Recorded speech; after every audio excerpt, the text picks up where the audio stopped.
Whack, whack. Heard two big bites of metal. I was like, ah, oh, daggone it. Let me show you what I hit.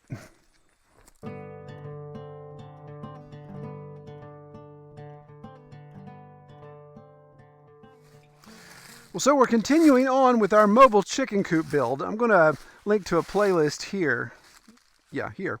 And that way, if you want to see what we're talking about, you can go back and check that out. Cam is actually, my youngest son, is actually up in the sunlight, in the warmth. He is painting, putting a nice coat of paint on the trailer frame. It's made out of poplar, so we want a good coat on that to handle the weather and, of course, handle the chicken poop that's going to accumulate on the frame. I pretty much have the rough idea of my design nailed down, some little features still working out. And I won't share that in this video, probably next video once I get all the details figured out, get it into SketchUp and know exactly what my materials are going to be.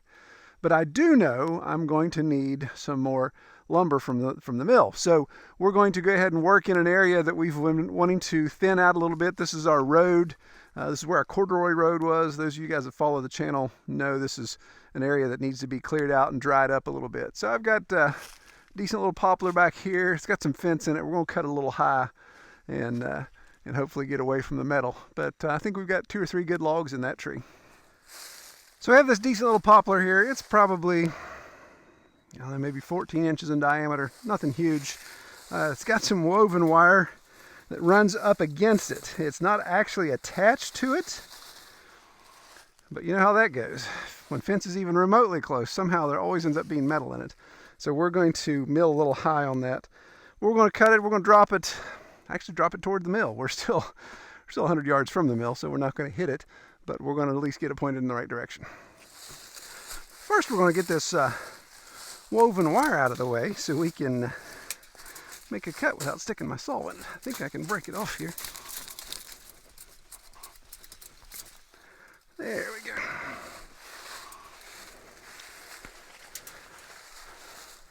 So in doing my inspection before I make my cut, before I even start to saw, just happened to look up and saw that.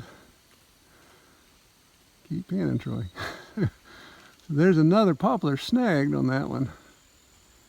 And so that was right under my camera, and of course right under where I was working.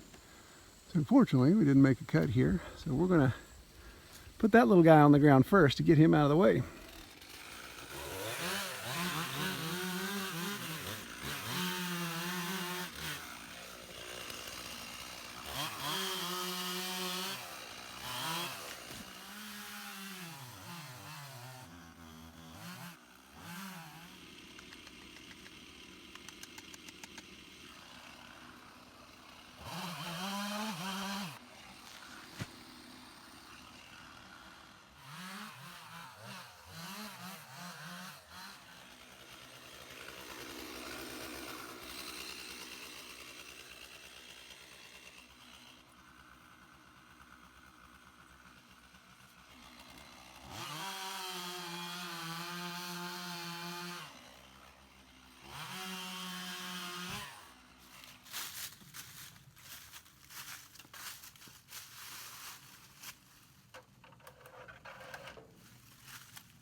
So with that one poplar tree, I was able to get 4 millable sized 9-foot logs out of that. The smallest diameter on the end is about 7.5 inches, so I usually don't mill anything less than 7. So what I do know about the material I need is we're going to do smaller scale of everything because we want to try to get trailer coop to be as light as possible. So instead of doing 2x4s or anything like that, we're going to be doing 1 1/4 or 5/4 boards by 3 inch. So it'd be like a 1 1/4 by 3 inch. So it'd be a scaled down 2x4, dimensional 2x4. And then siding material, we're just going to do probably 7-inch wide by 2/4 or 1/2 inch roughly thickness. And that will be all the building material we need to frame up this chicken coop.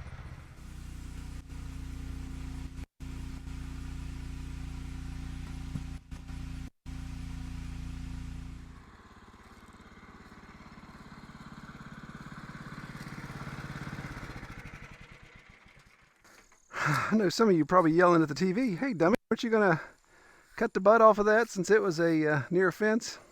Well, I was going to, but I forgot. I just totally forgot.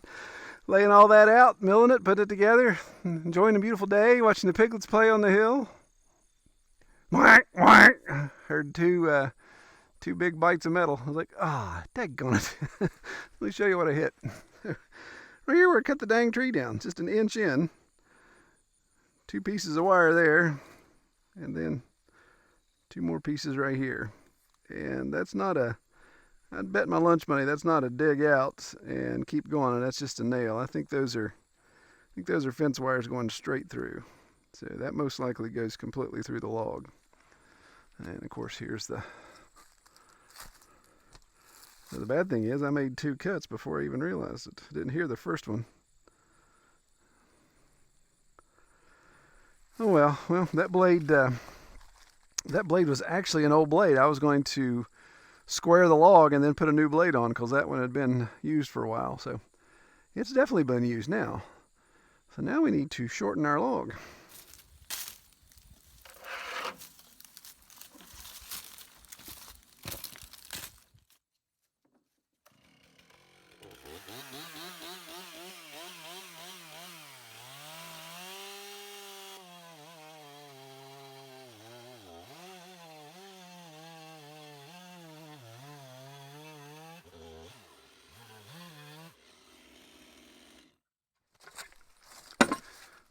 So the dilemma that puts me in now is my log is shorter than 8 feet.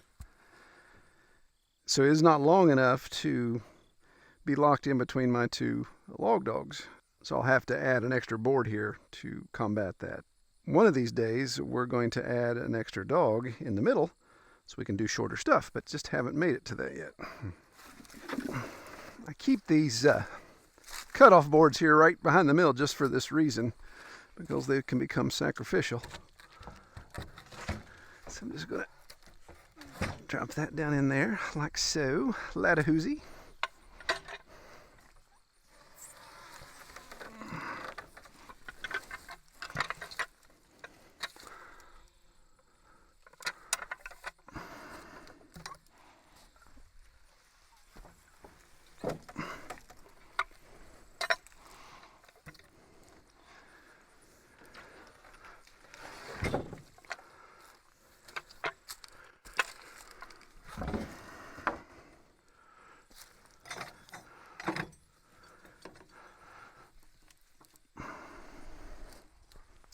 I'm going to keep squaring with this blade because it may not be in all the metal. So why trash a new blade? Let's get this one square, identify no more metal, and then maybe put a new blade on.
So that one log yielded, what did I get? 24. So I got 8 stacks of 3 there. 24, 1 1/4 by 3s. So again, I'm going to use those like scaled down 2x4s. We'll use that to frame up our box that sits on our mobile chicken coop trailer. I think that gets me pretty close to the number of sticks I need. We'll see. Again, I haven't finished drawing it up yet, but I wanted to go ahead and get this cut so it could be air drying. Poplar does dry out pretty quickly. This is obviously the first pieces I need to start building. The siding pieces and the roof pieces, of course, will come next. So we'll make those out of the other logs. But as is the norm here lately, anytime I work, I cut the video off because it's dinner time. So that may be conflicting with my weight loss goals. Regardless, it's time to go eat. All right, take care, everybody.